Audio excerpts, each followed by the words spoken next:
And Mine Crypto here. I hope we're all having a wonderful day. I know I am. The sun is shining and I'm here filming. I should be outside, shouldn't I? Anyhow, please remember I'm not a financial advisor and none of this is financial advice, and none of the information provided in this video should ever be taken or seen as a signal to buy or to sell. Today's looking a bit better. We are green. If we look at these crypto bubbles here, everything looking a bit greener. We like it when it's green rather than red. But we see Quant is down one rank to 77.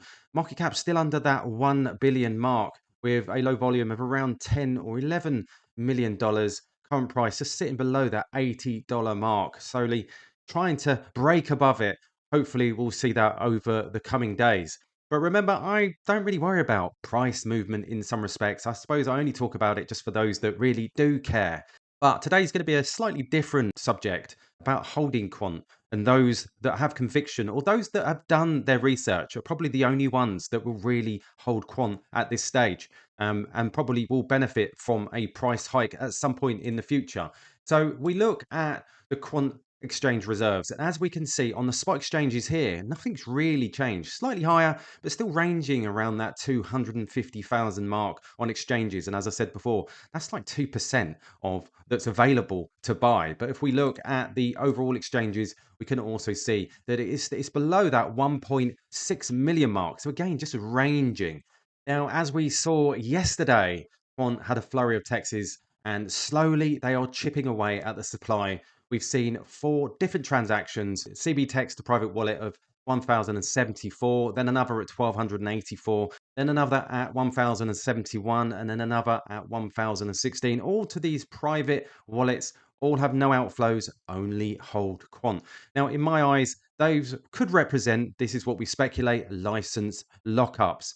Now, we're going to move on to the subject. Now, I get a lot of people moaning about quant because obviously I primarily talk about quant, saying there's no hype from the team, the price is rubbish, that they're going to sell off when it gets to a certain mark at $85. It's a scam, etc., etc. I hear it all. Now, as I've always said, it takes a long while to understand quant. Why do I say that? Because I think if you've done your research over the last few years and before, you'll understand all the connections, all the stuff that's going on behind.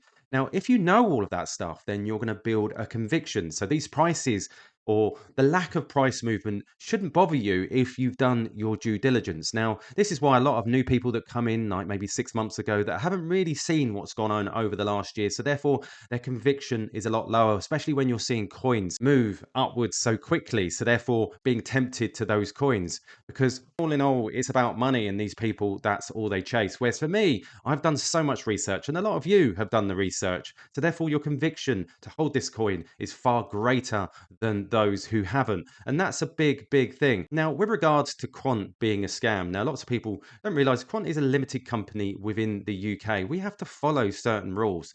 So in my opinion, Quant is not a scam, considering the partnerships, considering where they talk, considering all the connections, the breadcrumbs that we see. Now, if you see here, this from CoinDesk, UK regulator FCA plans to deliver a market abuse regime for crypto this year. And as we've already seen, Gilbert talks about the year of institutional adoption in 2024. Well, for that to happen, we need a regime. We need all of these in place. The UK has been refining its approach to regulating the crypto sector. The FCA plan to help deliver a market abuse regime for crypto this year. The regime would apply to anyone committing market abuse on a crypto asset that is trading on a UK exchange, regardless of where they are based. Now, do you think, someone with Gilbert's his formidable portfolio, where he's worked, what he's done, is likely to play against the UK government, the UK regulations? I think not. The UK's Financial Conduct Authority intends to deliver a market abuse regime for crypto this year, according to its business strategy on Tuesday. The business plan set out on an agenda: protect consumers, ensure market integrity, and facilitate international competitiveness. Last year, the government issued a consultation that included plans for a market abuse regime for crypto assets.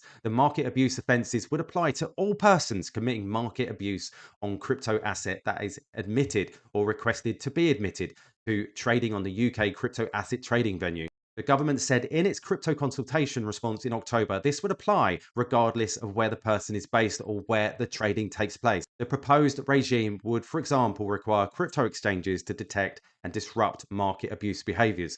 The FCA is the main crypto regulator in the country. So far, the FCA implemented on promotions regime for crypto that includes requirements like adding risk warnings and the 24-hour cooling off period for first time buyers. It has also been consulting on regime for stablecoins, which we know about coming in July.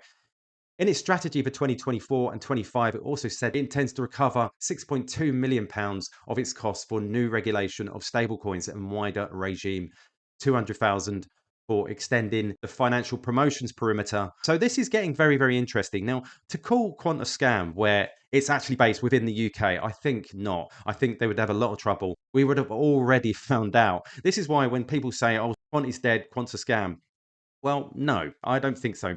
My personal opinion says we are sitting waiting for certain things to come through, whether that be regulations, whether that be standards, which we're waiting for with the SATP.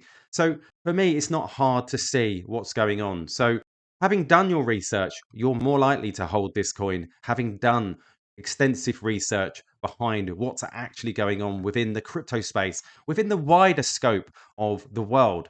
Now, I see this from Crypto Nerd. If you aren't buying Quant at these prices, after all the breadcrumbs from 2018 till now have come to super confirmations, then you don't deserve to be rich. Not a single project in the entire crypto space are working on the professional caliber like Quant. And as we can see here from EBA Day, we can see closing the session, Gilbert Verdin has a clear message for European commercial banks. Time is running out.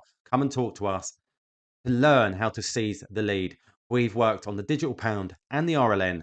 We're here to help. So let's have a listen to Corporates, this. especially multinational corporates, are coming to you and saying, I want the functionality of a stable coin like a USDC, for example, because I like to use my app and do things, and I'm used to that journey, I'm used to that experience.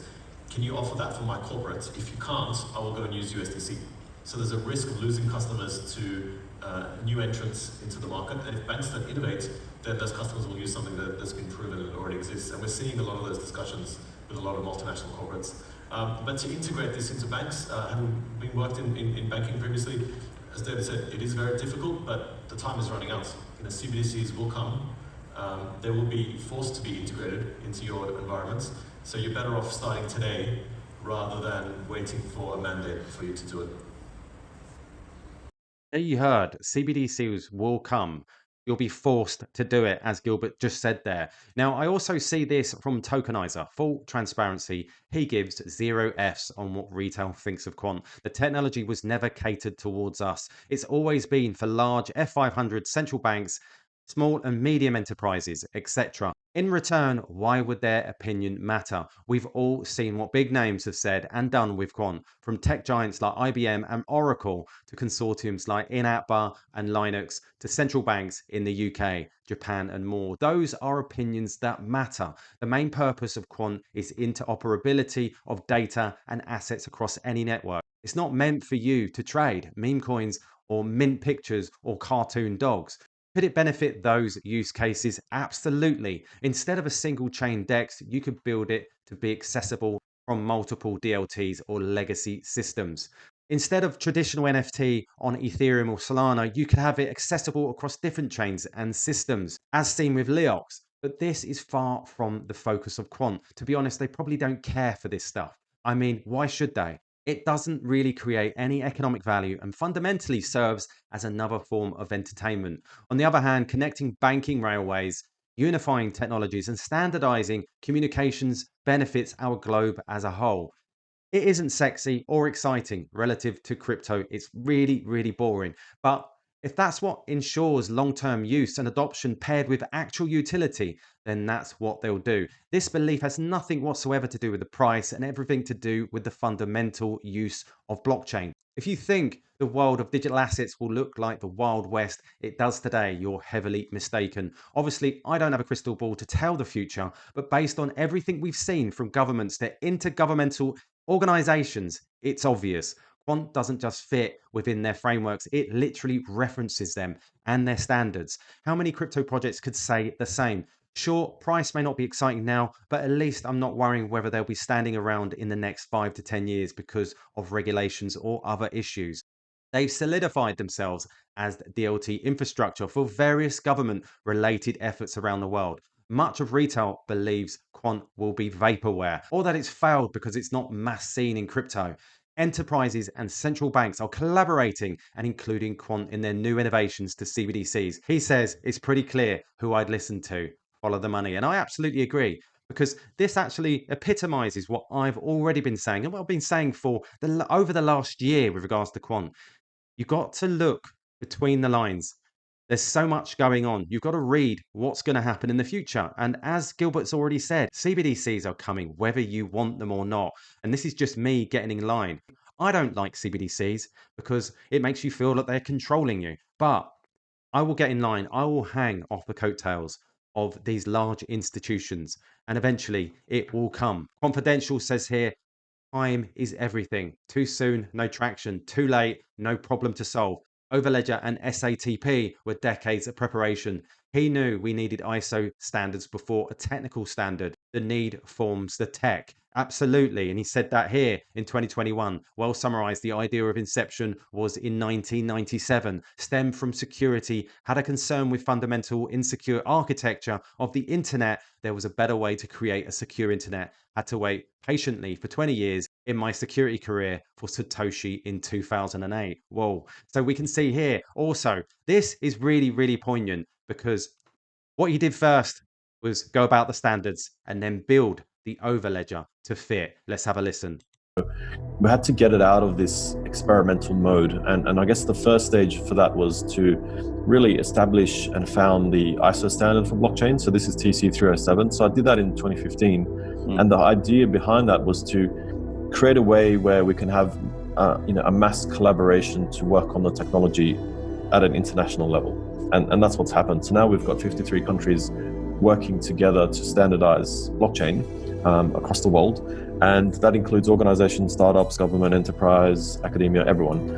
And so we set out to then bring it up into the mainstream.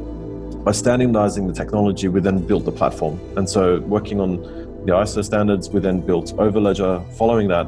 And the whole idea is to bring the mass adoption of blockchain. So the standards come first and then Overledger was built, which is absolutely huge.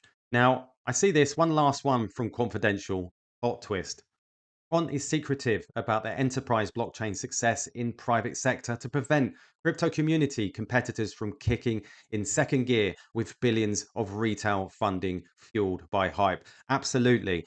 So this is very, very interesting. So those that really want the hype, this could be the reason why. This could be why he sat back, just got on with the work, and eventually we'll see the fruits of his labor.